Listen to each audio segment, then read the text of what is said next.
बा हो, जवन बात बाते उनको हो। ये बात बानू ना ये साल आगुल सरवा आइल बा आगना में तिलक चागावे। हाँ तो चलो सरवा के तू कुछ गाना सुनाओ जो नया साल पे नया। हाँ चला।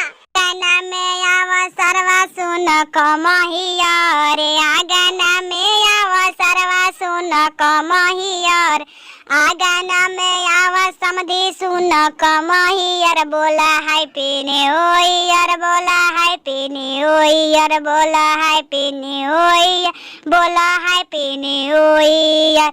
आगाना में आवा समधी सुन कमहियर, आगाना में आवा समधी सुन कमहियर, बोला हैप्पी न्यू ईयर, बोला हैप्पी न्यू ईयर, बोला हैप्पी न्यू ईयर, बोला हैप्पी न्यू ईयर।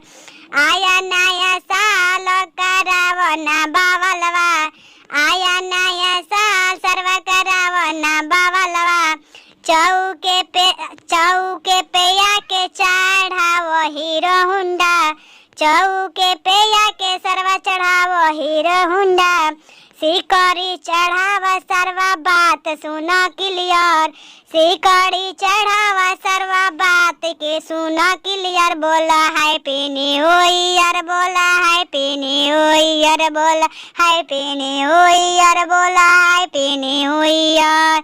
चौके पे आके सरवा चढ़ावस हीरो हुंडा, चौके पे आके सरवा चढ़ावा ड्राम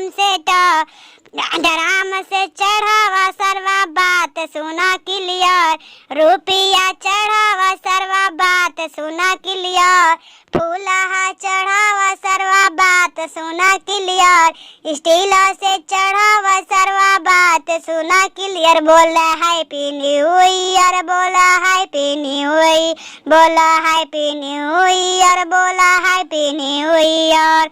आगाना में आवा सरवा सुन कमहियर, आगाना में आवा सरवा सुन कमहियर, बोला हैप्पी न्यू ईयर, बोला हैप्पी न्यू